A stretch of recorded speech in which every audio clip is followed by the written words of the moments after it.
So, I know that you're renting a Tesla from Uber, right? Yeah, So what's it like driving for Uber in a Tesla? it's expensive.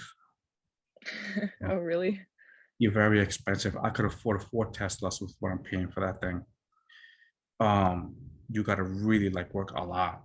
This is like this is like no 8 hours. This is like 12 hours, like more than 60 hours a week.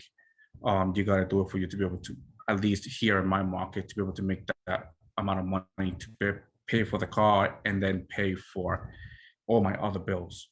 But it's a lot of work. Um, it's very expensive.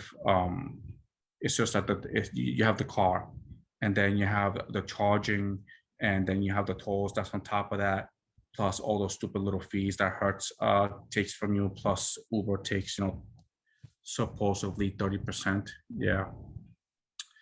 Um, Oh, interesting. yeah, they take their cut and all that stuff. But again, there's a couple of tricks that I learned that keeps Uber giving me the rides while other people while they don't get them. And I learned that Mhm. from a friend that's actually on the road. And I learned that trick from him.